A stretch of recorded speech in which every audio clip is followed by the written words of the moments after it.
This week's episode of Astonishing Legends is brought to you by Blue Apron, ZipRecruiter, The Great Courses Plus, Movement Watches, and our contributors at patreon.com.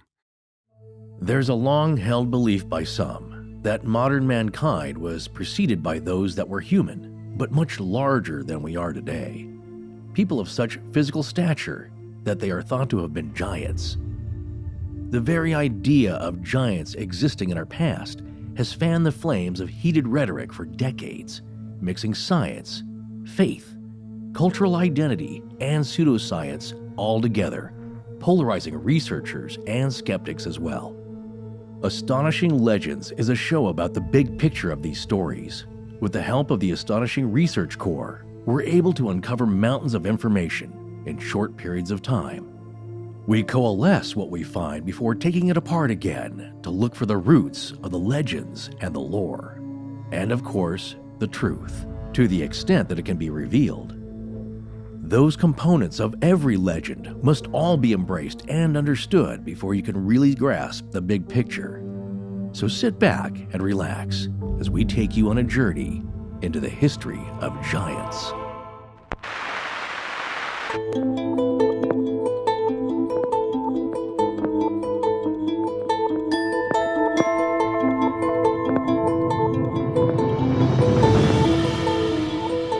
Welcome back to Astonishing Legends. I'm Scott Philbrook, and this is Forrest Burgess. The eyes of that species of extinct giants whose bones fill the mounds of America have gazed on Niagara, as ours do now. Abraham Lincoln. Join us tonight for part 1 of our series on giants.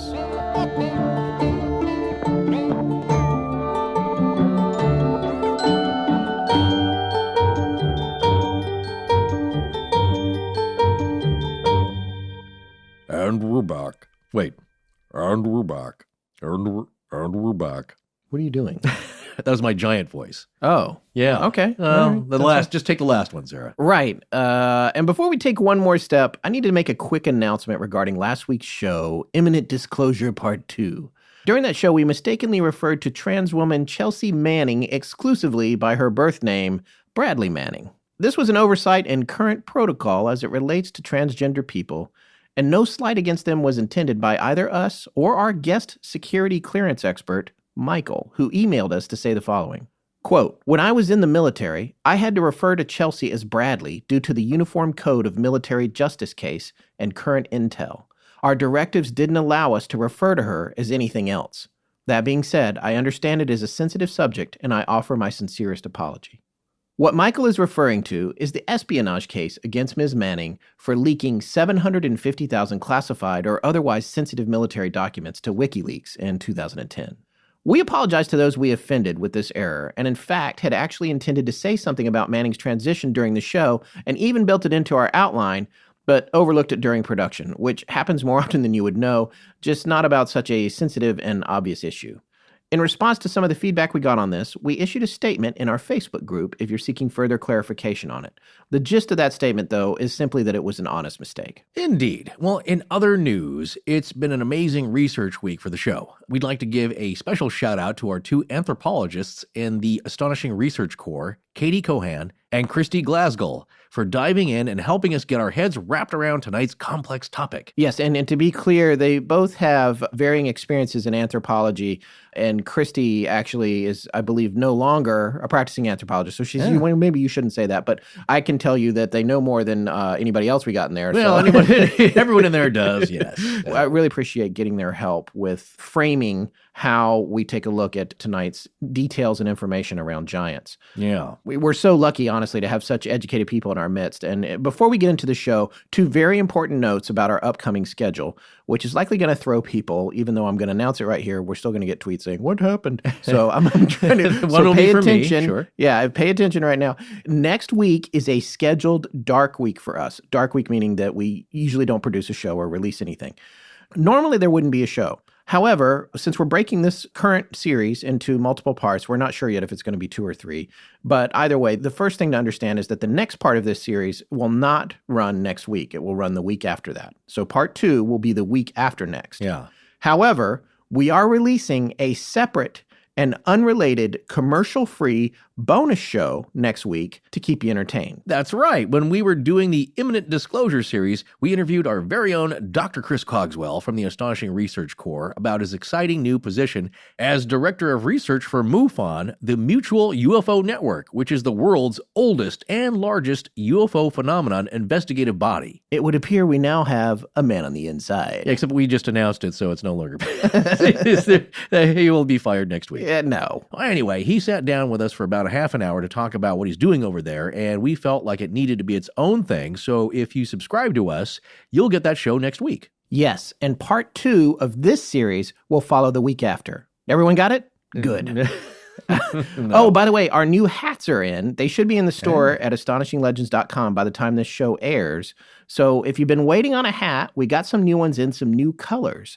The logo embroidery this time around was actually done by a company that employs at-risk kids to give them a chance to work in a skilled trade. Which is fantastic. Hey, something else here. You know what? Nobody picked up on our little musical code that Ryan inserted so cleverly into the opening of the last show. I know. Everyone is paying so much attention to every word that comes out of our mouth. But you know what people missed? A strange phenomenon. Yeah, go back and listen to the cold open, the very beginning of Imminent Disclosure Part 2, and listen to the music after Forrest says the word phenomenon. Or was it phenomenological? No, you said phenomenon. Okay, very good. Yeah. All right. So anyway, let's talk giants. The first thing I want to say is this is the last show we're going to do that's this broad. Well, I feel partly to blame for that. Like I have some responsibility because I was thinking more of a specific incident, which is the Spanish Hill, Sayre, Pennsylvania, mound, skeleton, giant, the bones, that incident that happened. And I kind of casually tossed that out there. But as Scott will say, you know, like the Ark, what it really is a bunch of ravenous lions hungry for information.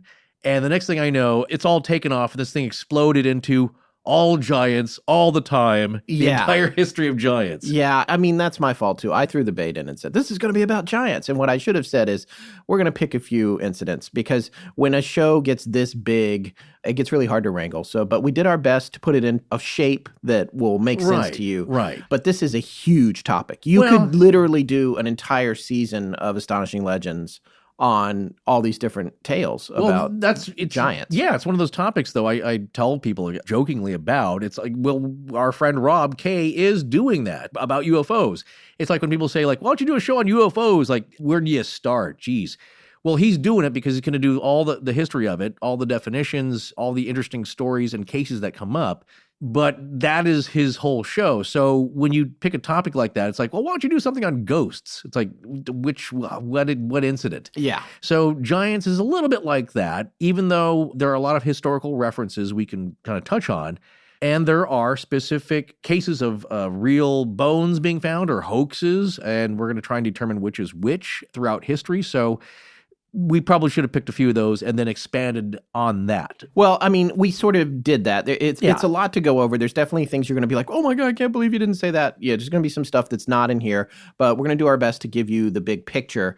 We actually have a very fun interview planned for later in this series, which we'll tell you about tonight before this episode is up. Where do we start? There's literally hundreds of famous giants throughout history. I mean, everybody knows this, but do you really think about it? Forrest, would you list off what? Let's go with some of the more prominent ones. Yeah, I mean, from the beginning of time, and actually antediluvian. I get to say that again. I love that. Yeah, actually, that features in a big part of it. Antediluvian, that's against deluge? Before.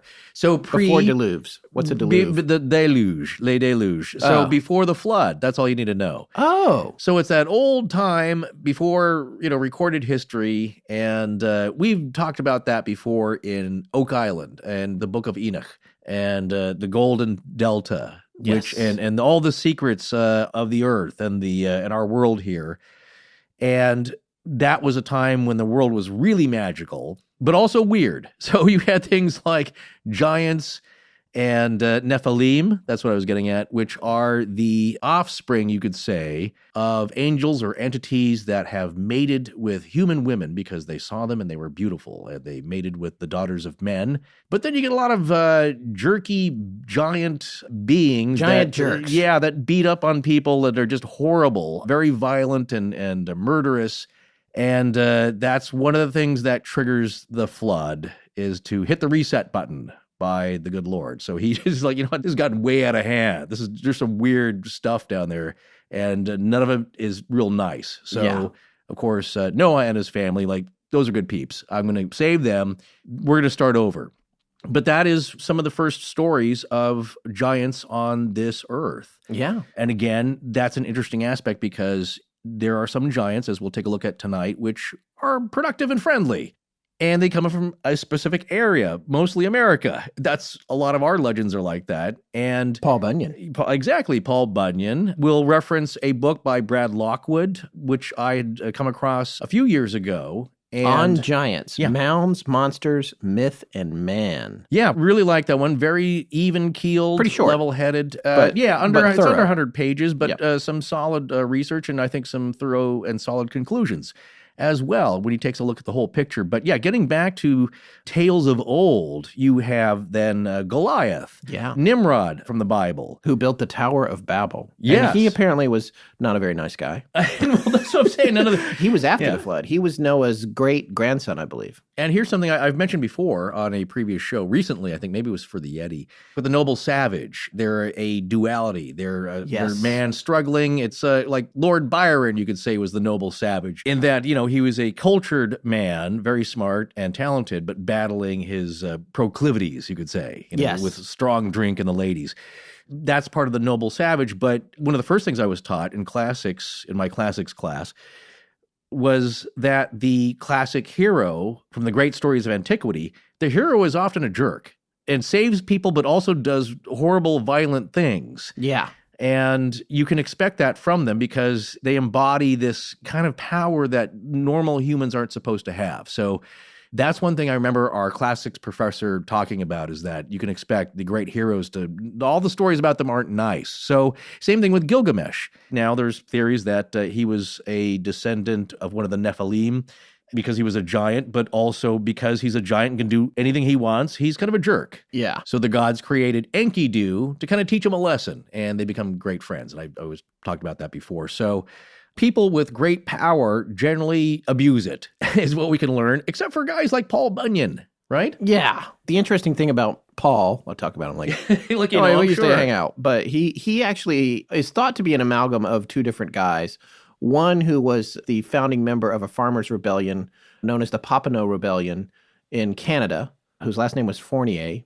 And then there was another guy named Bon something, I can't remember his name, who was a actual lumberjack. And he was described as having 2 rows of teeth, which is something that will come up. That does come up, which is strange. I don't think, I really can't see twice the brushing. Yeah, double rows of teeth, they called it. But there's other scholars and researchers that say that they couldn't find any connection between those 2 real people. Yeah.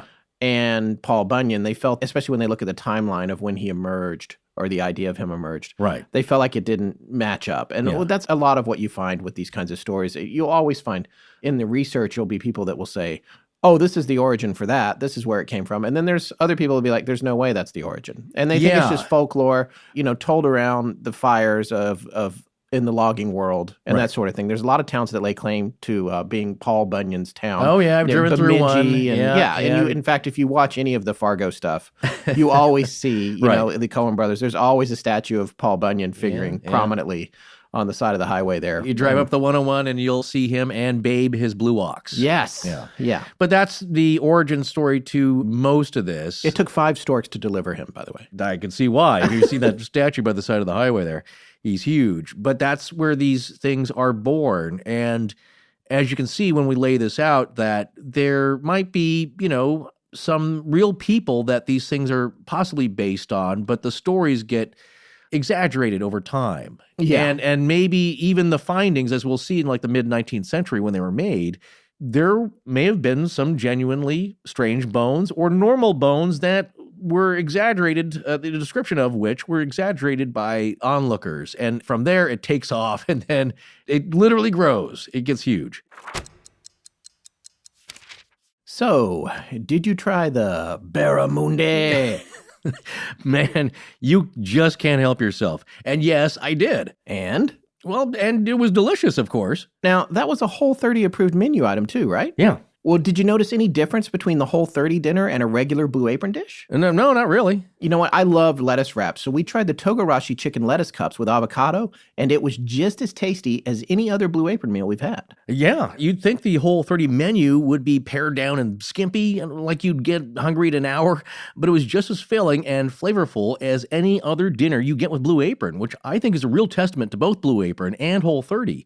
You can get fresh ingredients delivered right to your door, make better dinners, and have fun with the whole family while doing it. It does seem like a plan my wife and I can actually stick with. And if you don't know what Whole30 is, simply put, it's a 30-day nutritional wellness program, and they're partnering with Blue Apron until February 26th to bring you 2 Whole30 approved recipes each week, like seared steaks and warm lemon salsa verde with roasted broccoli and sweet potato, and chicken and kale orange salad with spicy tahini dressing. So give it a try and kickstart your new year with Blue Apron and Whole30. And as an extra incentive to kickstart that new year of yours, Blue Apron is treating Astonishing Legends listeners to $30 off your first order if you visit blueapron.com/astonishing. So check out this week's menu and get your $30 off with free shipping at blueapron.com/astonishing. Blue Apron, a better way to cook.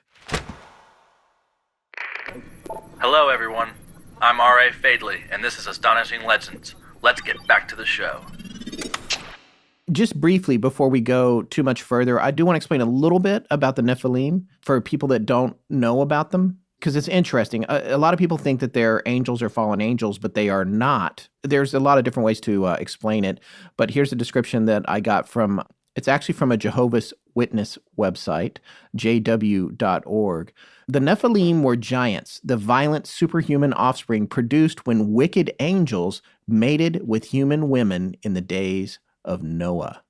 The Bible account says that, quote, the sons of the true God began to notice that the daughters of men were beautiful. That's Genesis 6:2. Yeah. And they list some misconceptions about them, which I thought was interesting. One is that the Nephilim were fathered by humans. The fact is, their fathers are called sons of the true God. The Bible uses this same expression to describe angels. Angels had the power to materialize in human form. So that's interesting. And then the other misconception, as I said a second ago, is that they themselves were fallen angels. But the context of Genesis 6:4 indicates that the Nephilim were not angels, but hybrid offspring born from sexual relations between materialized angels and women. It's very fascinating. It figures into these 19th century stories. And they were mean.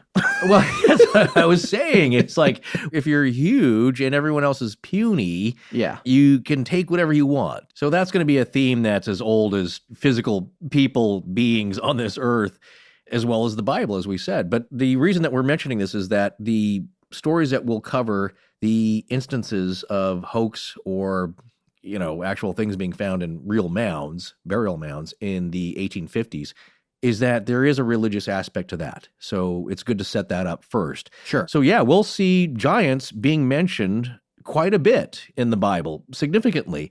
In one instance, they're known as the Anakim, which is a race of giants as described in the Bible. Anakim Skywalker?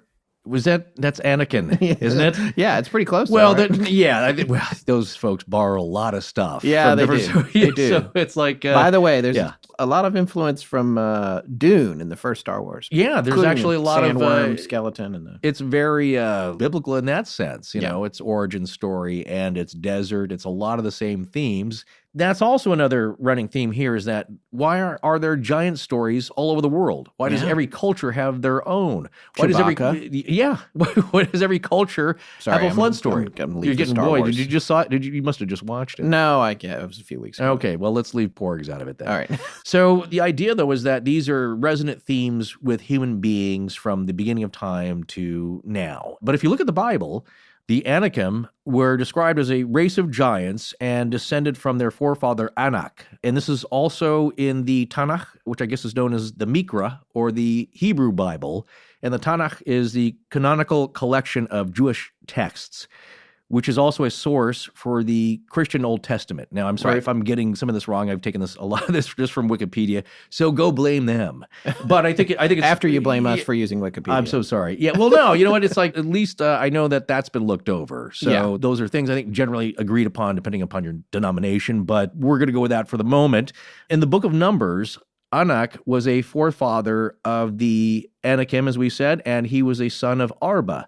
Both of these guys were giants. So we're seeing generation of giants bearing other giants, and then now there is a small race of giants. Right, and around. the Bible describes both of them, as you just said, as actual descendants of the Nephilim. Yeah, so that would be the origin for this planet here, according to the Bible. Right. The old Hebrew Bible, which then, was turned into the old Christian Bible. So the Old Testament part of it. And so that's where we're seeing the start of this, is that at the very start of creation, giant beings that are now roaming the earth, there's a race of them, and they have their own area, they have their own region, their country, their land.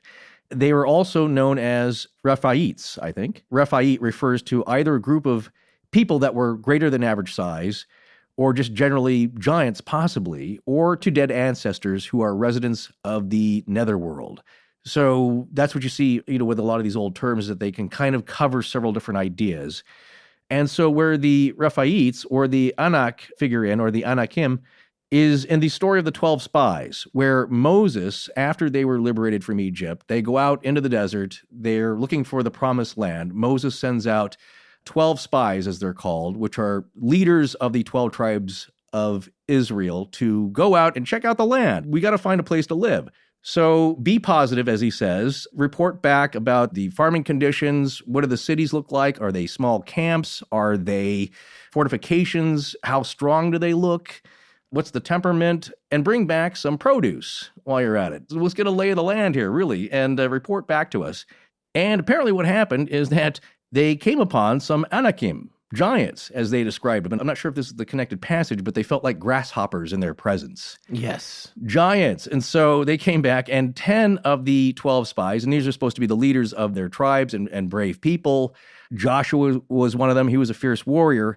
Well, the 10 are freaked out. They come back with a bad report of like, yeah, it's a land of milk and honey. I mean, look at these grapes. They're huge. It takes 2 guys on a pole to carry these things. Plenty of good food out there, but there are these giants, and they're really mean, and I don't think we could take them. I think we should stay away from this area. Yeah. And so in their doubting that the Lord would provide for them this land, the land of Canaan, 2 of the men, Joshua and Caleb, though, are believers. And they said, well, no, I think we can take this land. This is the promised land.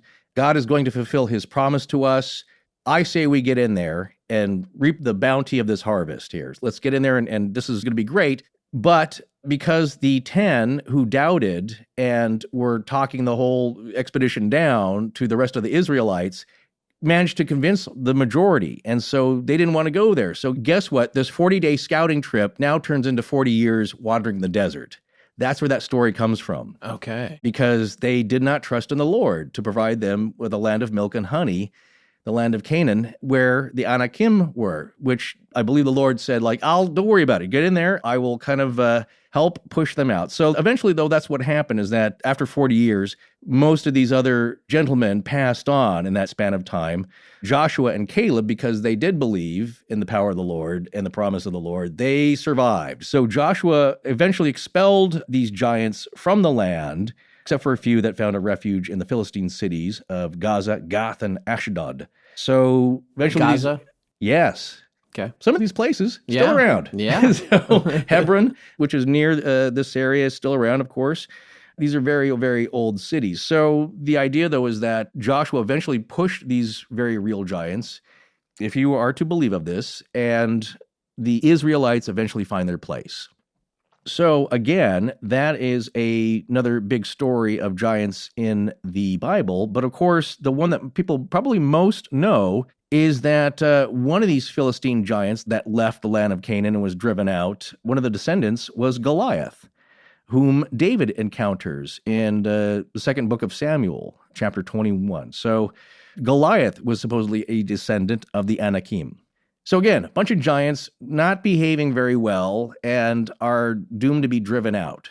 Giants behaving badly. Giants behaving badly, as giants will do, but as we'll see later on, sometimes they're friendly. In our literature here in the United States, sometimes they're helpful. Well, the Jolly Green Giant was very friendly. Well, that's what Brad Lockwood Very says. friendly. He's trying to get kids to eat vegetables. Yeah, and, you should do it. You could probably do it better than me. Yeah, nice it's and yeah. Well, we saw that as kids constantly because frozen vegetables were kind of a big thing since the 50s. I still think about it when I see him at the grocery store there. Yeah, of course. That guy, the VO guy, he passed away years ago. I know. Well, it's an enduring icon.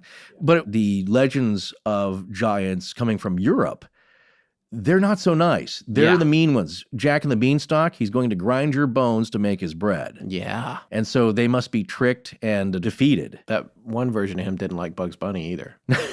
That's right. Yeah, that's I mean, right. who doesn't like Bugs Bunny? Well, he's kind of a smart aleck. Yeah. But, I guess he is. But if you're a jerk, he's going to get the better of you. Yeah. What's interesting, though, is that when the Europeans came to the United States to set up colonies and live, they didn't need to bring their nasty giant stories with them, although they did, because the nasty giant stories were also of the Native Americans here already. Their traditions of giants and folklore, their giants are not very nice either. They're murderous and cannibalistic giants. And they guard spiritual places. Yeah, that's kind of a reason also to be afraid and to keep away. Which is an interesting connection. Again, everything is connected. When you think about a spirit like that guarding a spiritual place, and you think about the lore of local indigenous peoples, I go back to, for example, Dyatlov Pass and the region that the kids were hiking in, the hunters themselves would not go there. Right. It's the dead land. The local indigenous peoples there, they didn't go there either. Right. There's no animals there. It's not a good place. Yeah. So, you crazy kids, be careful. So these are some of the giants of history that are firmly rooted in myths, folklore, legends, the Bible. But even with all of them, we only scratch the surface because while those giants are all, at least today, intangible, there are many, many more stories of giants that have been encountered by explorers or unearthed throughout the centuries by uninformed property owners at worst and archaeologists at best. Yeah. And like Forrest said a second ago, there's a lot of hoaxes, we're going to talk about that because there's some really fascinating stories with the hoaxes. But there's also a lot of stories that are still undetermined and that bear a second look. And it will leave you scratching your head a little bit. We're going to talk about those too in this series. We also have to acknowledge that there is a rare medical condition known as gigantism that can lead some children to grow to startling heights very early in life. As much as I was reading about one case where the boy was 5 feet tall in kindergarten. And yeah. There's another condition that's very similar to that, but different. It's called acromegaly. And that only affects adults. And those two can work in conjunction or layer each other, or they can just be completely independent. We're going to talk about those a little bit. But first, we're going to cover the legends of stories about folks who weren't necessarily afflicted with those conditions and the possibility of maybe a missing race of humans who were much larger than we are today. The quote at the top of tonight's show kind of encapsulates a lot of what you find when you start looking into giants. And I thought it was a great quote, and we put it there. It's a quote that gets used frequently as a reference to giants. Right. The one by Abraham Lincoln. In fact, actually, can you repeat that quote, Forrest? Not doing my Lincoln impression. Well, do a Lincoln impression. No, I'm not going to No, everyone loves your impressions. Can you do him? Nobody knows what he sounds like. Huh? He's dead. No, that's Daniel Day-Lewis doing Lincoln. Oh, go ahead, do it. The eyes of that species of extinct giants whose bones fill the mounds of America have gazed on Niagara as ours do now. Nice. No, I don't know. That was really horrible. I don't kind of like that one. But he's retiring anyway. So. Yeah, I guess he's not passing the mantle to me. But apparently he'd studied the timbre and tone of his voice, and I guess he was high-pitched. So I'm trying to think of another time where a quote was taken out of context and ran with and used and waved as a flag for some other cause, and it didn't mean that at all. That does happen from time to time. Well, and that's what's happening with this quote, because when you listen to it, what he's saying, he's talking about Niagara, the eyes of these giants, extinct species, he even mentions mounds. Yeah. I mean, it couldn't be more perfect, but here's the reality behind that story. It turns out that quote comes from some written ramblings, because he wrote a lot. Sure. It's rumored that it was part of a speech that he made to Congress or some other speech or writings, but it was just some notes he made, essentially, after he visited Niagara. Oh, yeah. If you hear the surrounding language around it, this is an example of what we were just saying, how when you take it out of context, it becomes a completely different thing. Listen to that quote in context. The eyes of that species of extinct giants whose bones fill the mounds of America have gazed on Niagara as ours do now. Contemporary with the whole race of men, and older than the first man, Niagara is strong and fresh today as 10,000 years ago. The mammoth and mastodon, now so long dead, that fragments of their monstrous bones alone testify that they ever lived, have gazed on Niagara. By the way, I got this information relating to what I'm sharing with you now from a skeptic website called metabunk.org. And because we look at all points of view. Yeah, of course. This was posted there by an admin there named Mick West. And it's very interesting because he was going out of his way to point out how often this is taken out of context. Well, there's two words in there, though, that jump out to the person who's done a little reading on giants, in America especially. Yeah. And that is, well, the word giant, giants, and the word mounds. Yeah. And bones. Mounds and bones. But the other two words that immediately disqualify Lincoln as having any reference to giants as in humans are mammoth and mastodon. Because what he's talking about are these extinct creatures that he was aware of. Right. But and that's he's talking about these giant prehistoric animals that saw Niagara. Yes. He is not talking about people. Right. 15-foot tall, 9-foot tall Native Americans or societies that lived here prior to the Native American cultures that the Europeans engaged when they first got here. So that all ties in with the mound builders of southern Ohio, of western New York, and these magnificent earthen structures that in the mid-19th century, people who own the land start digging up and were finding bones, artifacts. These are burial mounds. Yes. And that's a little reused for hundreds of years in some cases. Right. People's natural inclination is to bury their dead someplace prominent, usually, or out of the way. Yes. And these burial mounds are massive, impressive earthworks. And the people who purchased the land and moved in and settled it and who weren't native, moved there, and they didn't know anything about it other than that, they were trying to clear it or digging some stuff up. And that's where they came across some very interesting artifacts. Yeah, because you know what the other thing they didn't know anything about was? Archaeology. Even they were not being careful. No, and it's a tragedy, honestly. That's the history of humans and archaeology, is that back through antiquity, it's not the people who are most careful. It's usually the grave robbers, especially in Egypt, who find stuff and loot things. And so, and there's also destruction of sacred sites going on to this day with ISIS, or what's left of it anyway. Right. And you see those videos of sacred 1,000-year-old sites being completely destroyed. It's just tragic, but it also is human history repeating itself. I do want to quickly point out that this is the reason that the Nagpra Act was passed. I want to explain what this is. It is the Native American Graves Protection and Repatriation Act, which is now a United States law that was enacted on November 16th of 1990. And it's a complex code, which one of our anthropologist members in the Research Corps provided a book on for us.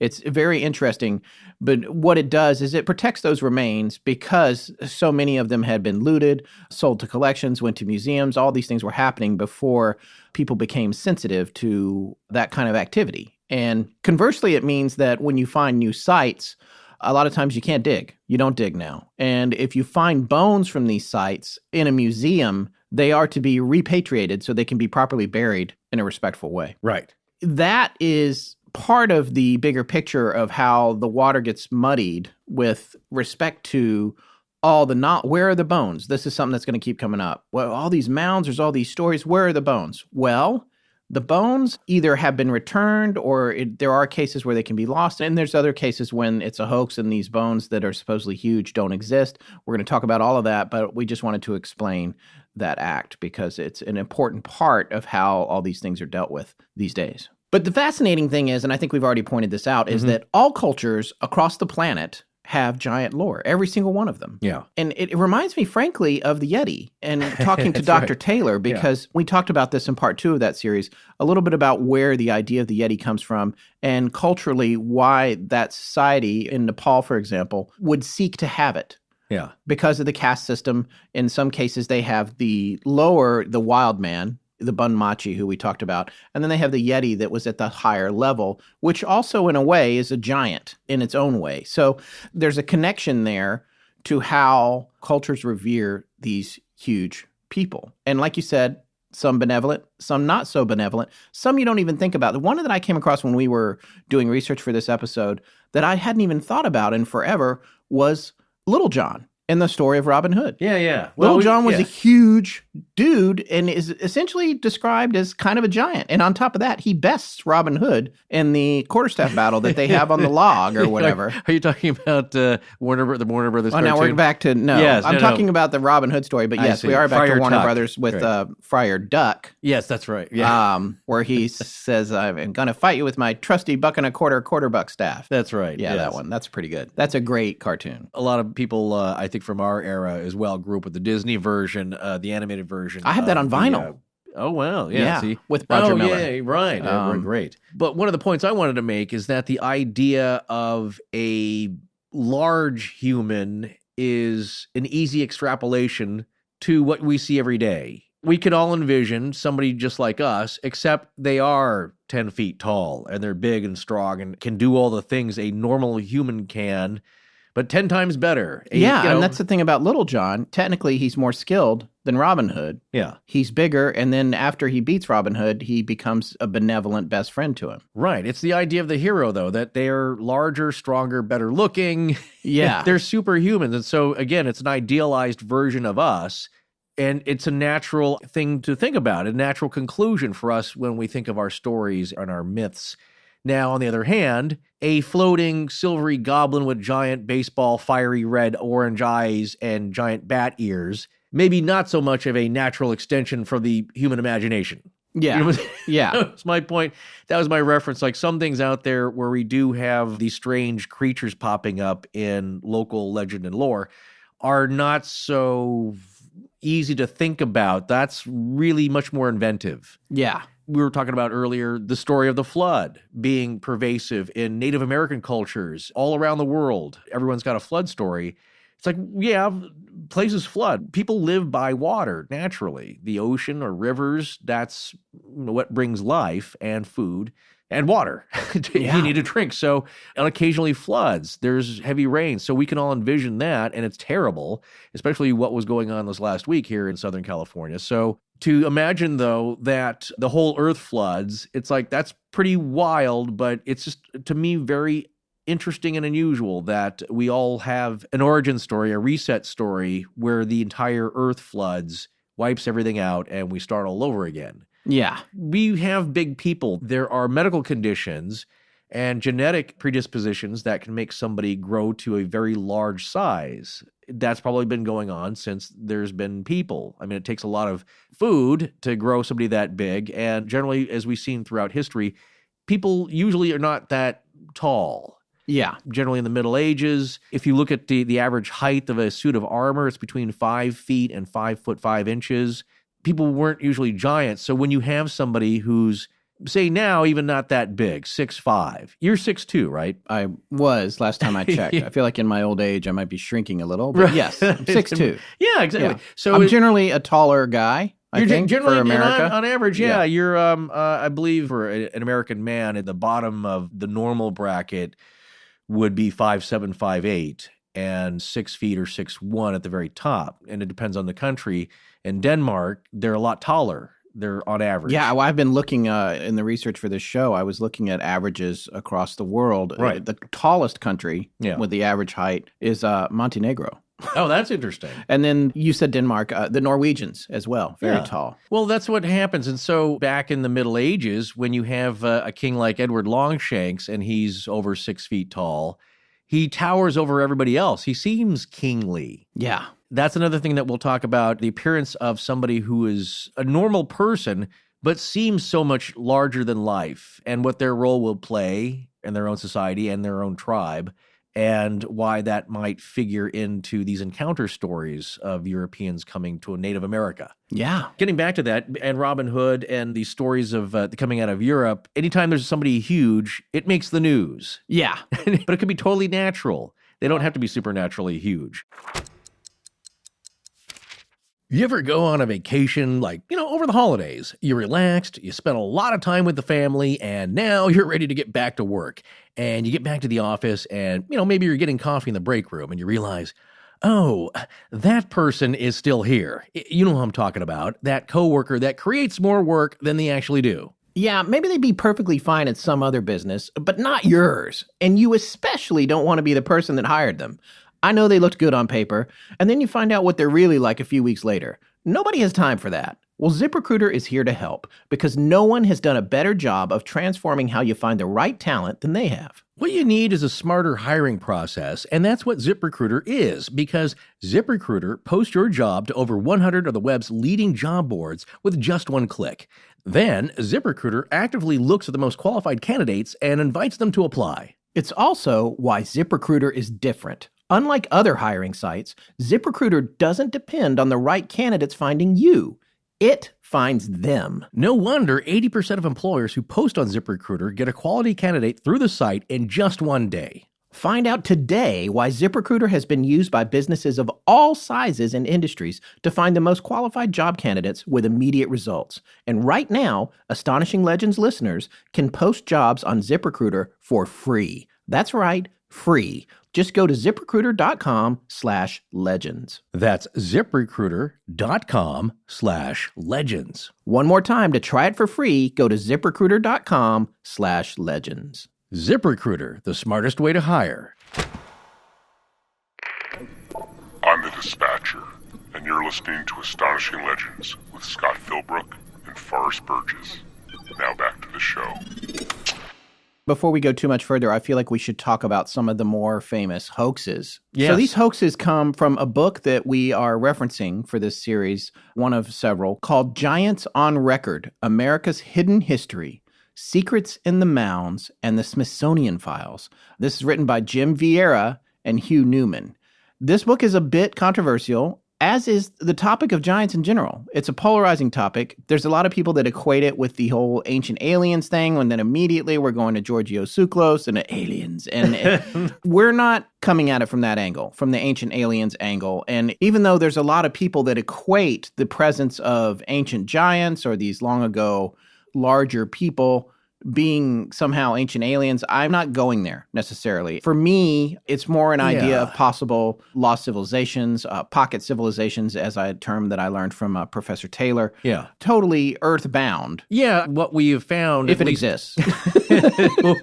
Yeah. What we have found, just kind of skimming the cursory research angle here, is that these are incredibly impressive works, these mounds, and the artifacts found within them, as well, whatever's left. Maybe we should talk a little bit about the kinds of things that are found in the mounds and where they are and what they represent, because I think a lot of people don't really understand how much pre-Columbian history there is in North America. Oh, sure. Yeah. Everyone thinks, it started with Columbus. And well, that's what I said in our Great Courses Plus ad a couple of shows back. But it starts with the arrival of Columbus. But as we'll hear in today's episode in this ad, both worlds were ancient.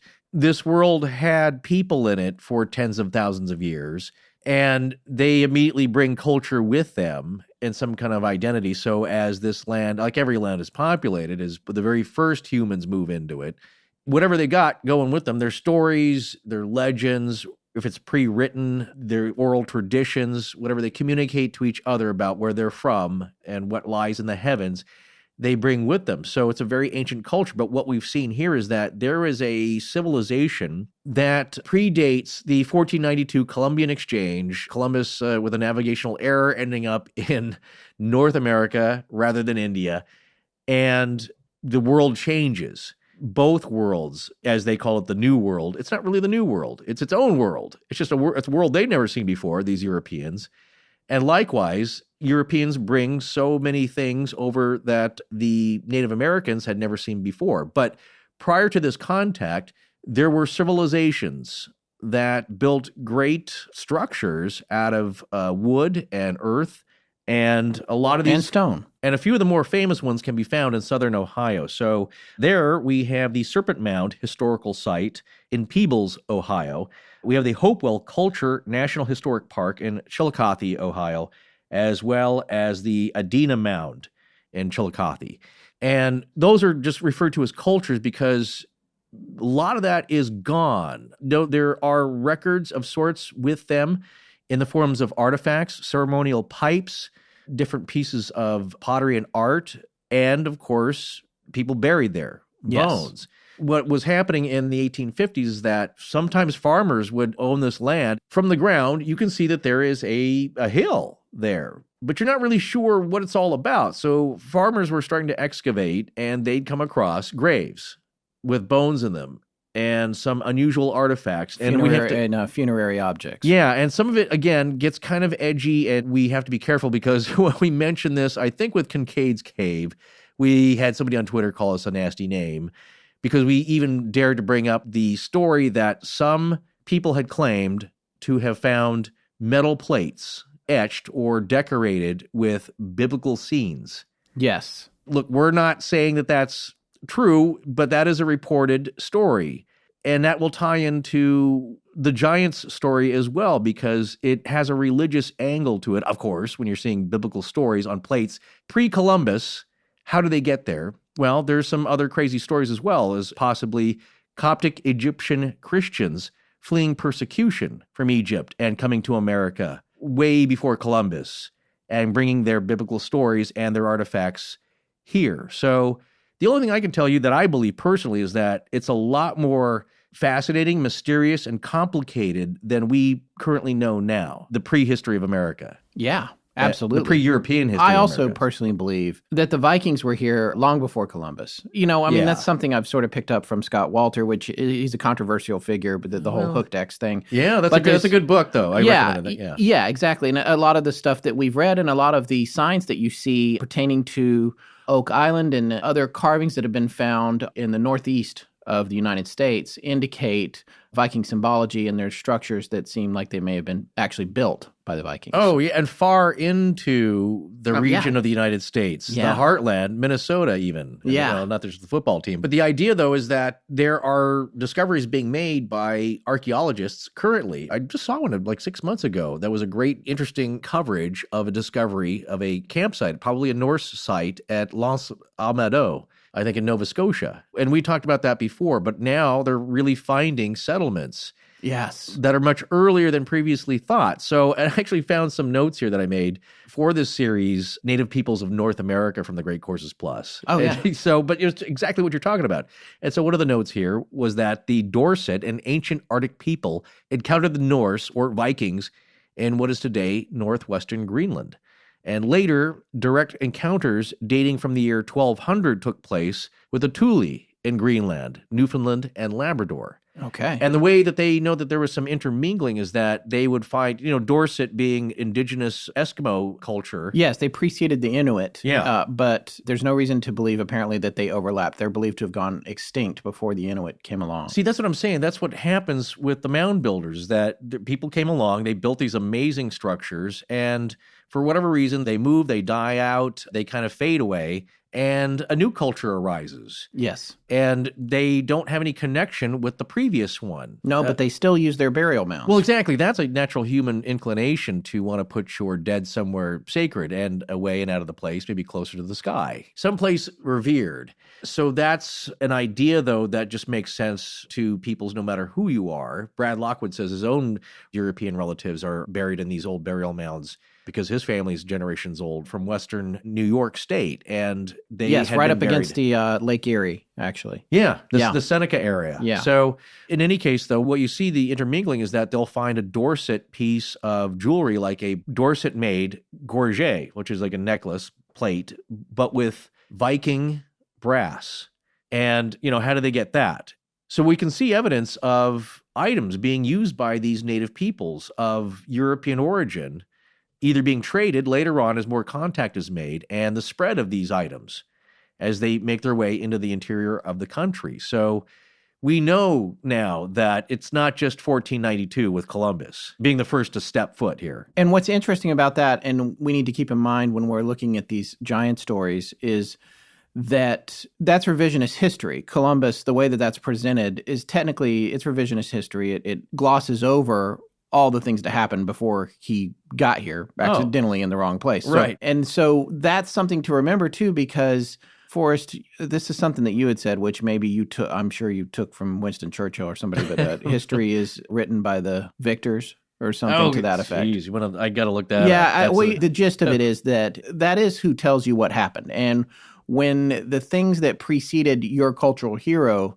conflicts with what happened after that person did something like Columbus discovered America, then it gets buried.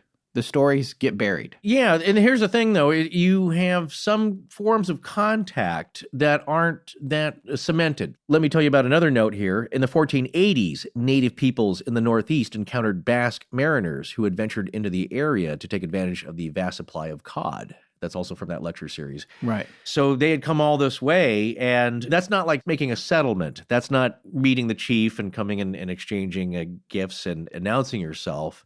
It's sighting them, and like there's land and there's people we've never seen before, and vice versa. So what form of contact is that? It's not totally official, and again, there's no settlements or colonization happening, but it's Western Europeans making contact with North Americans before Columbus. It's just not in the same way and not as, let's say, with such a result. Yes. Yeah, but it has happened. So when you hear things about like the hooked X and some of the runes being found in these tablets with some Viking markings on it, which I had heard were kind of like boundary markers, property markers that have been unearthed in farmers' fields, we just know that there's a lot of other history out there that's not official, I guess. And also, I don't know if you saw that. That was like the show that you like, What on Earth? Yes. The satellite show? Yes. There's evidence for possibly a Chinese-style wall on the west coast of the United States. Right. Which greatly predates Columbus. And we mentioned this before. In the Veracruz area, there may have been some contact with people not of North America, with outsiders making contact with early North Americans. But here's the other thing, though, to be completely clear, and I want to make sure we don't gloss over this, is that there's a collection of scholars who believe that, for example, the Kensington Runestone is a hoax. But it's not the only example. It's not proven to be a hoax. They believe that the man that discovered it might have created it, which actually brings us to some giant hoaxes that I think we should share before we go too much further here. Probably the most famous giant hoax is the one called the Cardiff Giant. Oh, I've of course heard of that, yeah. Yeah, and I actually want to read about this from the book that we were referring to, Giants on Record, America's Hidden History, Secrets in the Mounds, and the Smithsonian Files. This is by Jim Vieira and Hugh Newman. By the way, I wanted to also point out that those guys, both the authors, are not without their controversies. Hugh Newman famously has a banned TED speech. Which, TEDx, Yeah, he made a speech that got banned. That in itself is a fascinating story. It does involve giants. We're going to talk about that more in the next part of the series. Well, to be clear, it was removed. Yeah. Because a lot of the things in it could not be verified or were deemed not factual. But still, they invited him there and he spoke in the first place. So there's a lot to digest with that. I'm going to read this from their book, which I have the PDF version of it, so I can't tell you the page because it just says location 284 of 7,513. So if anybody wants to look there, it's a spot in the book. Okay. The Cardiff Giant was one of the most famous hoaxes in United States history. Purportedly, it was a 10-foot-long petrified man uncovered on October 16th, 1869, by workers digging a well behind the barn of William C. Stubb Newell in Cardiff, New York. Both it and an unauthorized copy made by P.T. Barnum are still on display. The giant was the creation of a New York tobacconist, atheist George Hull, who decided to create the giant after an argument at a Methodist revival meeting about Genesis 6:4, which we talked about a little bit ago. That is the biblical verse that makes reference to the Nephilim. Right. So he got mad about that at a revival meeting, apparently. He hired men to carve out a 10-foot, 4.5-inch long block of gypsum in Fort Dodge, Iowa, telling them that it was intended for a monument to Abraham Lincoln in New York. He shipped the block to Chicago. This could not have been cheap, by the way, where he hired Edward Burgart, a German stonecutter, to carve it into the likeness of a man, and he swore him to secrecy. So what happened was they made this giant statue. It looks like a giant laying down. Yeah. And they even took, I think, boards with nails on them or something to make it heard look of like... that. Yeah. like it well, was- they beat it with chains and these paddles that had nails pounded through them to pit it Right. and age it. Fascinating. And then P.T. Barnum wanted it, but he couldn't get his hands on it. So then he had another one made and was charging people to look at that one. Yeah. And what's interesting about that is it was a journalist that was reporting on this. The journalist is the person who coined the phrase, "there's a sucker born every minute," not P.T. Barnum. That's been misattributed. That was something I learned. There's another misappropriation, a misattribution. Yes. Yeah. Misattributions. Right. Right? It takes off. Yes. Blake, I hope you like that one if you're listening. But anyway, that's pretty fascinating. So this thing was really just a statue. It was rock. Yeah. He was claiming, I guess, that it was a petrified person. And Yeah, but I mean, I guess out of all durable materials, he didn't really have any latex or, yeah. it's not a Bigfoot faking where you've got a furry suit with a bunch of cow guts in it. But, there were other things along these lines. There were mummies. There were all kinds of things. And invariably, as the technology became available, these things wound up getting X-rayed or CT scans, and it was clear that they were fakes. Right. There's a story, the Martindale mummies are a story of that. There was another mummy that a man named Judge Orr had, also proven to be a hoax. And then one of the most egregious things that's happened in the internet age, and this is a classic creepypasta copy-paste kind of problem, was a Photoshop contest held at a website called worth1000.com, as in a picture's worth 1,000 words. This was in 2002, and they do a different contest every year. And the contest they did in 2002 was for giant skeletons in old photos. So these people submitted numerous, I don't know, I didn't look to see how many entries, but theoretically probably hundreds, if not more, of photos of what looked like archaeologists uncovering giant skeletons. And all of those are still circulating like crazy on the internet. It's clickbait. It's everywhere. Right. But what happens is it contributes to people, talk about fake news. This contributes to people thinking, oh my God, what is that? Yeah. And it's not that there's not evidence like that out there in the world. We're going to talk about some evidence like that is real. But the photos are never as good. Like I saw one of those pictures and it's like 3 people dusting off an eye socket on a skull. Yeah. Like it's so big, Right. it looks like a Volkswagen Beetle. Well, that's, So that is, for those of you that don't remember, that's a car they don't Well, make you anymore. have to be, when you're going to fake something, don't fall into hyperbole because, well, there's some body parts photos that obviously been faked to get you to click on them. But obviously it's like, that's way too huge to be real. However, sometimes there are medical anomalies that happen, and it is unbelievable looking, but true. So it was Stub Newell, right, who was the atheist farmer that got into the Methodist argument? Yes, and wanted at the revival. At the revival. He was mad about Genesis 6:4, I guess, which said that giants walk the earth, so then he faked digging up a giant on his own farm. Okay, so here's an interesting angle that I wanted to present because it's the opposite of the other reason to fake and hoax a giant sighting or producing a giant from the earth.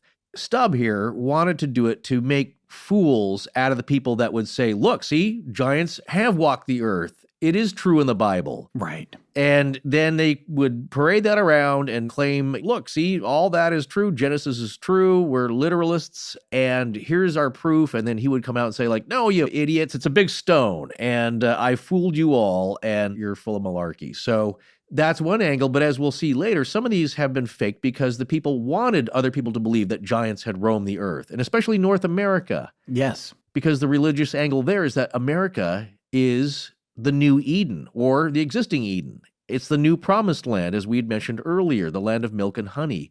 As giants were found there, giants were found here in North America. So that's the opposite reason of faking that, not to expose it, as Stubb would wanted to do, but to keep people believing that stuff from the Old Testament could be true. Did you find anything on giants in the Native Peoples of North America series at the Great Courses Plus?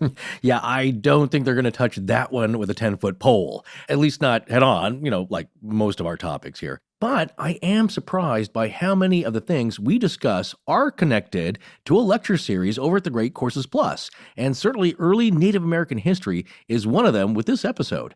So if you want to get some solid schooling on American Indian history, I'd start there first. I haven't come across any giants yet either, but I'll keep looking. One fascinating idea, though, about how both the Old World and New World changed so drastically since they met in 1492, more verifiable than seeing giants, is that you have to realize both the European and American worlds were ancient, just vastly different. It's only from the Eurocentric viewpoint that they came here bringing everything good. New worlds were created for all, and the scholarly term for that driving force is called the Colombian Exchange. It's defined as the transference of plants, animals, and diseases between the Americas, Eurasia, and Africa, and unleashed by Christopher Columbus's geographical miscalculation.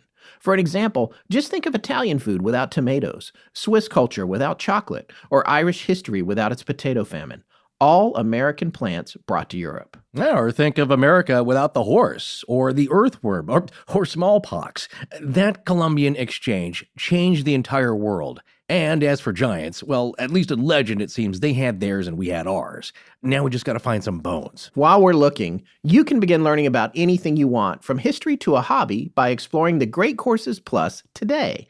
As one of our listeners, you'll get a free trial to enjoy it all, but you need to go to our special URL to sign up first. That's right. Start your free trial today. Sign up at thegreatcoursesplus.com/legends. Remember, that's thegreatcoursesplus.com/legends. You know, gift-giving season isn't over. You still have one more important gift to give. What are you talking about? I already gave you your Christmas gift, a coupon book for free hugs. Thanks for that.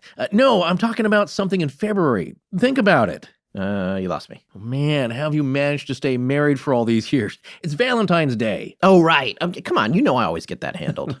That's true, to be fair. And you do always come up with a great gift, but that's because you plan ahead. But there are a lot of guys and gals out there that wait to the last minute, and then it's a mad dash to the store before you get home from work. But you guys out there can take care of Valentine's Day right now, because Movement Watches is here to make giving that perfect gift as easy as possible.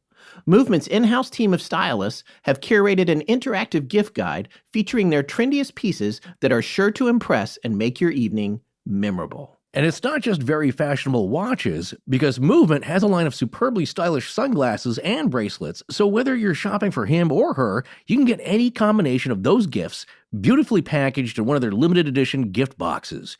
Movement's website is cool and easy to shop, and in just a few minutes, you've got the perfect gift coming your way, and you can stop worrying and enjoy that special evening. Get 15% off today with free shipping and free returns by going to mvmt.com/legends. One more time, go to mvmt.com/legends. Join the movement. Forrest and Scott thank you for supporting their sponsors. I'm Jeff Goff. Now back to the show. So now I want to talk about a place called Glastonbury Abbey. And this is a really fascinating story, especially as it relates to giants. This abbey was, for hundreds of years, the wealthiest abbey in all of Europe. Yeah. And certainly in England. However, it burnt to the ground in 1184 AD. In the time between it burning to the ground and them trying to decide if they want to build something else there over 4 or 5 or 6 years, Westminster Abbey came into prominence. So there was no longer really room for Glastonbury Abbey to get rebuilt. Apparently, the monks who were at the monastery there, who wanted to get the abbey rebuilt, because there were a couple of buildings that did survive the fire, not many.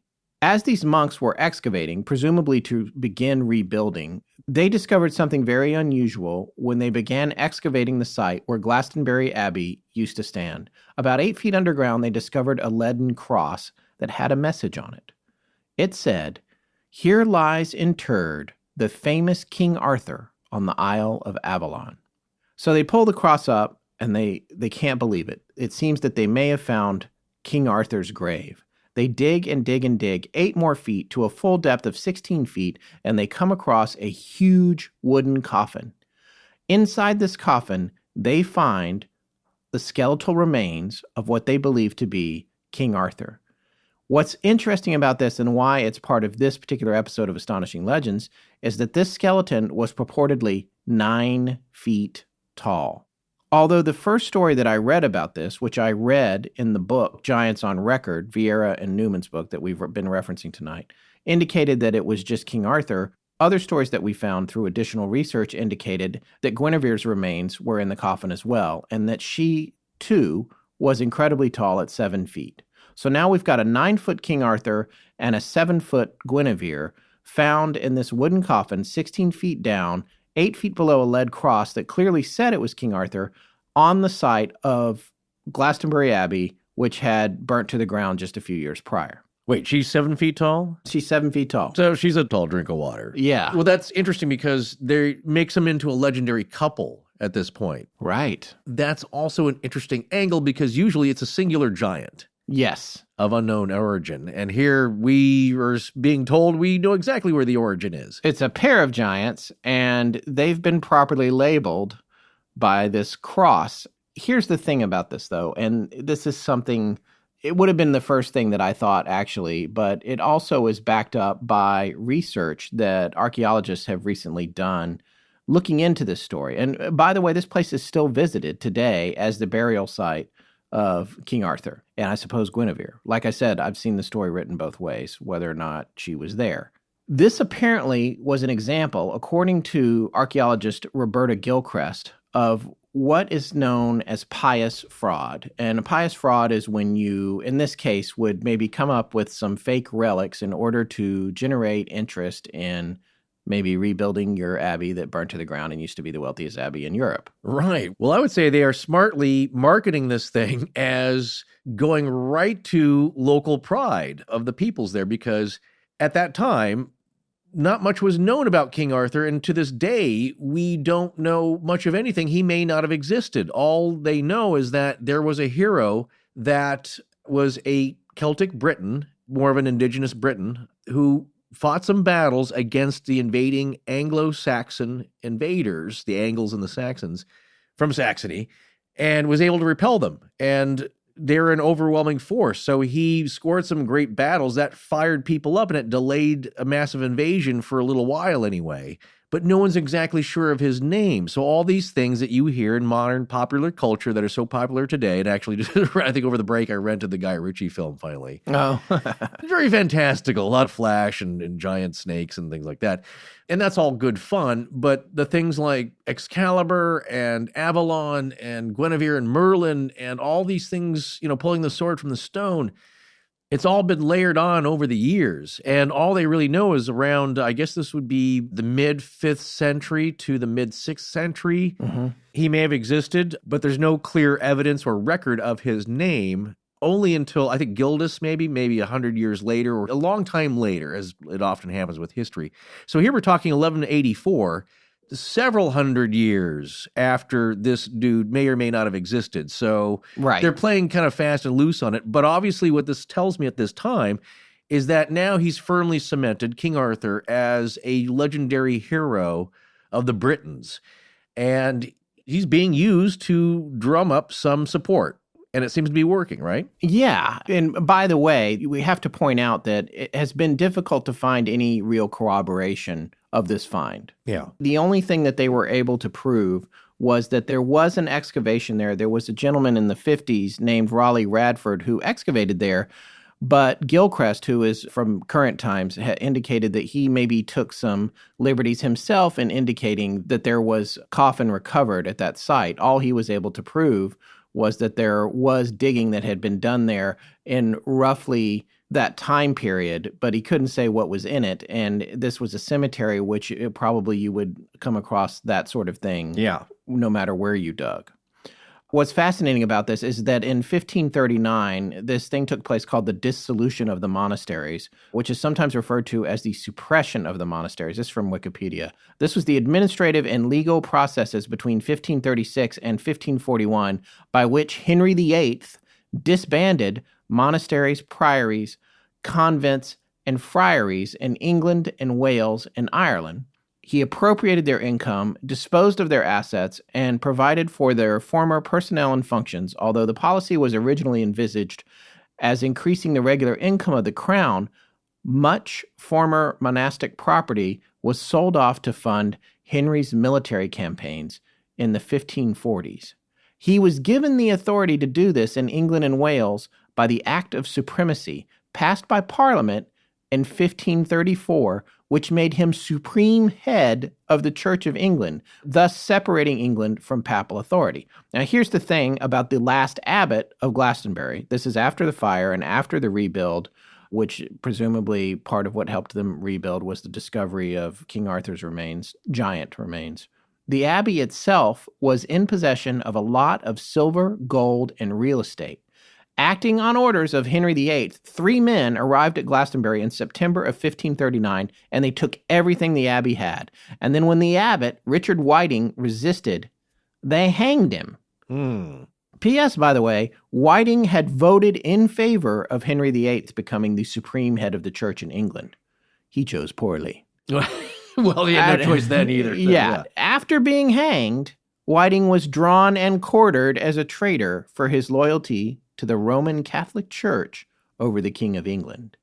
So that was an untimely end for the last abbot of Glastonbury. Ouch. Yeah, thank goodness he was hanged first. He was eventually beatified by Pope Leo XIII on May 13th, 1895, which I'm sure he was thrilled to find out about 478 years after being hanged, drawn, and quartered. One of the articles I was drawing some of this information from was at archaeology.org, where archaeologist Gilchrist points out that prior researcher and archaeologist Raleigh Radford may have exaggerated his claims of evidence regarding the discovery of Arthur's tomb, stating that all he really found was a pit in a cemetery that dates to sometime between the 11th and 15th centuries.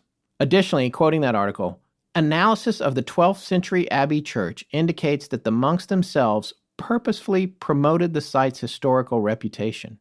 As they rebuilt the church after the Great Fire in 1184, instead of using contemporary architectural styles, they inserted antiquated and retrospective elements, apparently to deliberately feign antiquity. So I thought this was really fascinating. To me, you look at this one purported instance of a giant King Arthur being unearthed at Glastonbury Abbey. Well, there's a lot of wiggle room with regard to the reality of it. Sure. Because these guys were just, it was all about, we're going to get this thing rebuilt. We got to get this thing up and running again. And you know what we need? We need a relic. And here's what we're going to do. We're going to say that King Arthur was buried here. And here's the thing about remains. Nobody's really around when you dig them up. And if you rebury them, no one's around for that either. Right. It's just, you're just pointing at the dirt, you know, and you come up with the cross. But after the dissolution, when Henry VIII came and dissolved the monastery, the cross and the bones and all of that was lost. Yeah. And in theory, that would have become the property of Henry VIII at that point, if it existed. So let's say it did exist. There's a 9-foot skeleton, and there's this cross that says it's King Arthur. Henry VIII, it could have gone into his private collection or what have you, and who knows where it went from there. Yeah, it could have been reburied. Here's the thing. If it existed. Right. As we've seen a lot, sometimes there are real pieces to things. It may have been some real bones that were unusual. And maybe, let's say, for the time, unusual would be 6'5". Yes. 7 feet. That would be very unusual at the time, but not totally impossible. No, and one of the other things that's really interesting is something that I came across during this research, which I had not been aware of or even thought of because I've never dug anybody up. But that we know of. Yeah, sure. Back at that time, when it came to archaeology really didn't exist. Yeah. And when you uncovered somebody who had been decomposing for however many hundreds of years, in this case, if you believe any of this at all with regard to King Arthur, the skeleton, it spreads out. And it can give you a false sense of the vertical height. And if you're not knowledgeable about the human body and how decomposition works and all that kind of thing, you might think that the changes it's undergone are indicative of a height that it just wasn't when it was all being held together by muscle and tissue. Exactly. Strange things happen to the body. It's not a usual thing that most people see if you're not into forensics. But people often think that fingernails still keep growing after a body dies. Yeah, and what's happening, though, is with the fingernails. We learned about this with Somerton Man a little bit. Yeah, you do. Right. Is that the tissue around the finger bone shrinks. So, and of course, The nails aren't growing. It's just that they appear to grow. So they look longer because the tissue is retreating. Exactly. Same thing with the hair on the head. Right, exactly. So what happens is that early people who found a skeleton, it was early, pre-turn of the century, all of the ligaments and sinew and tissue have dissolved away, have rotted away. So now you have loose bone. And what Scott's saying is that the bones, they're sitting a little further than they were when the person plopped down. Right. And you can only imagine, too, by the way, with regard to this excavation and the relics and the pious fraud, it may have been rooted in the discovery of a real body. Well, that's what I'm saying. You can just see how this is playing out. Exactly. They're digging, we're going to rebuild the abbey or whatever. They come across a body. Maybe there's something unusual about it. Maybe there's not. And then they start contriving, what if this was really important? What if we just twist this story a little bit to generate interest in rebuilding the abbey? And that is what it seems like happened there. At least that's what current experts believe. That's another case of it, albeit not that famous, but I thought it was very interesting, of a story being exaggerated about a giant. We're not really sure if the bones exist, and even if they do, we're not sure the person was real in general. Yeah. So there's a lot to consider there in terms of how a story can get blown out of proportion and possibly even entirely fabricated. Well, things are exaggerated. That's what we're saying, is that it's so long ago, it's hard to get a handle on it, even if at the time it's been documented. Yeah. Because you can't go back and see what they found. Now, what we can do now with modern forensics is find Richard III in a parking lot. In a car park. It's amazing. Yes, in a car park, because based on his description and I believe some descendants of his, you can kind of trace that. And his scoliosis, I believe, a curvature of the spine. I believe there was a head injury. Yes, they put it all together. They just declared that car park a historical site. Well, there you go. He's been resting peacefully with foxholes, rolling over him. But that kind of stuff happens, and we can have those kind of answers nowadays because of technology.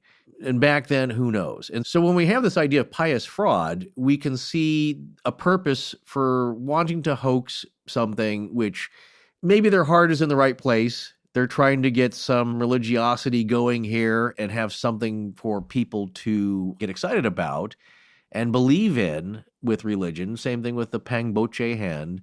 The ends justifies the means. Right. There's some mysticism going on here. And the idea was that, look, if a little fakery is going to help people get excited and strengthen their faith and get them something to look up to and a little bit and draw visitors to the area. Some Britain pride. Sure. Why not? And as we said earlier, on the flip side, with Cardiff, man, it was hoaxed so that these people would look foolish. Yes. For religious purposes. So there's definitely a religious angle here, as we pointed out early on. On July 14th, 1916, the New York Times published an article under the headline, "Find Horned Men's Skulls, Remarkable Discovery by Archaeologists in Susquehanna Valley." The article is as follows.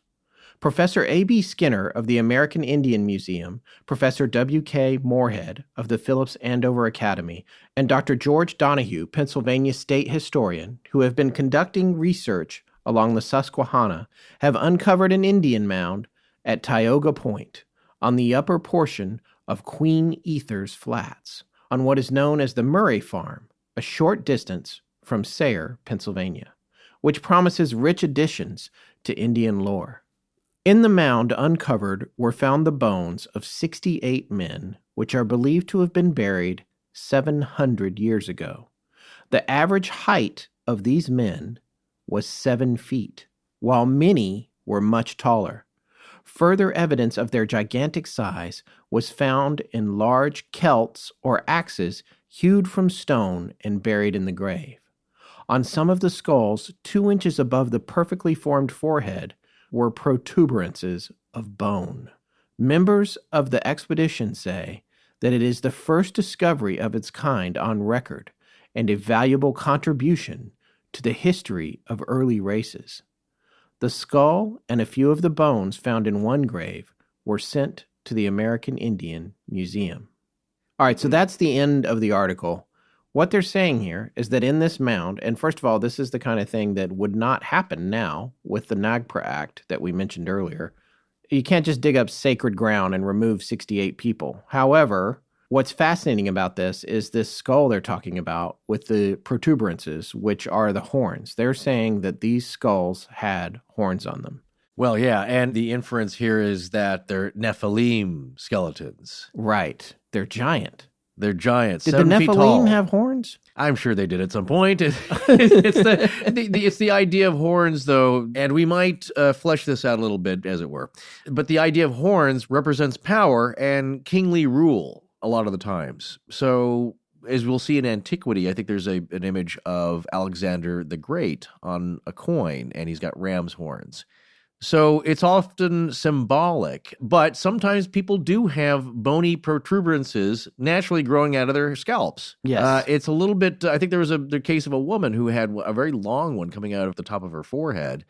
And from what I remember, it's like keratin. It's kind of the same hard, bony material that your fingernails are made out of, except the body sometimes does strange things and grows things in strange places. And so, Tell me about it. Yeah, well, there you go. As you get older, there's hair in places you didn't expect. So, in this case, weird things have happened, but symmetrical, like horns coming out, not a usual thing. And I don't believe there's been any skulls that have been found that have had more than one. And I guess, like I said, there's been bumps and weird protrusions, and certainly a bone can grow in strange ways. I wanted to mention something, though, which I've always thought was fascinating on the woo-woo spiritual side, and that is people seeing weird color people, shadow people, and when I mean color people, like an all-red person or being show up in their rooms. People have described all yellow. I had friends of mine, their children saw a purple man in the bedroom. Yes. Both children at years apart, describing it differently, never talked to each other at a very young age. So there's something with these colors, but often they're described having horns. And again, animals have horns for defense, generally, and fighting. Why do deer have horns? That's how they battle. And so there's a purpose for that. Obviously, humans aren't going to fight that way. You're going to use your fists or a weapon, or your beyond the veil psychic abilities. Whatever that is, it doesn't make any sense, but it's symbolic in a weird way. So anyway, I just want to mention that I made that connection. It's like horns. What? Yeah. And that's so strange. And especially, again, if you do go believing the weird entities from beyond the veil and the descriptions of some of them having horns, why? What's the point? Literally. What we have here is that it adds a little color to the discovery. And you know what else adds color to the discovery? Yeah. And although it didn't happen obviously in that original publication of the paper, Yeah. there's a photo associated with this story that you see every time you read this story online. There is an image of a skull that is horned. Yeah, and if you follow us on social media, you will have already seen it because even though I haven't done it yet as I record this, I will be tweeting it out when we post this episode. Right. And it's disconcerting, to say the very least. So as these bones are being unearthed, there's bystanders. It's kind of a big thing in the town there, and people are seeing some strange things, and you could see the story ball rolling here. Something that might be really fantastical as a discovery is gaining monumental proportion as the discovery of the century, and something that we will now all question our origin story and the Old Testament. And it is the Bill Murray thing of Old Testament stuff, really fantastical.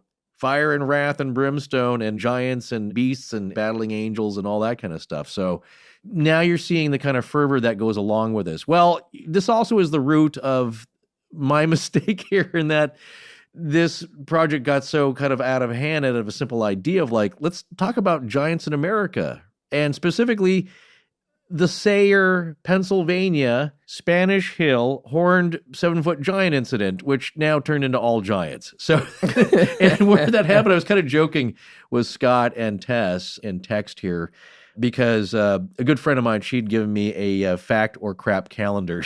It's like usually she'll give me one of those peel away calendars, which I really enjoy, in some different themes. And this one was the fact or crap. And On a certain day, the challenge is that you have to kind of guess if it's fact or crap. And this page-a-day type calendar has had several interesting ideas for the show. Yes, it has. So it comes up a lot. Well, because you peel it away, and what we've learned here on the show is like, again, we're not trusting of anything. It's like I'll read something, it's like, wait, is that true? Because things are cut and pasted. And who knows who's writing these things? It's certainly titillating.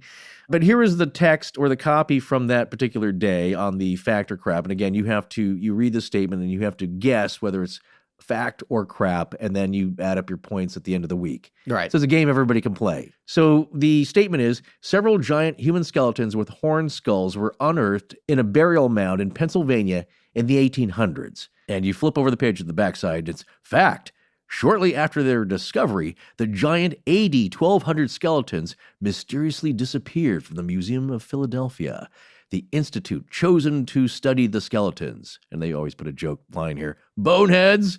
So that is your little joke for the day. I had that, and it's like, wait, God, that sounds a little bit like the Sayre, Pennsylvania incident, Spanish Hill. Is that what they're talking about? I had to kind of put that together. And that is, it turns out, what they're talking about here. If these horned skulls were real, then where are they now? And what do they say about us?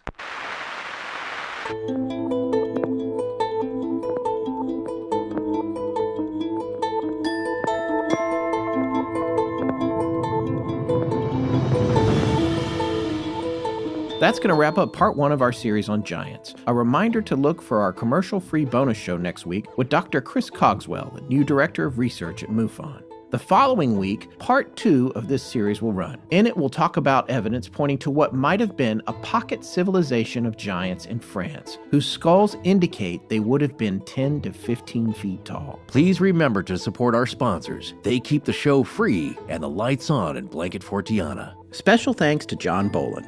Hi, I'm R.A. Fadley. I'm Jeff Goff, and I promise to use my voice galaxy-wide in perpetuity. G-O-R-E-A-D-Y-E-F-F.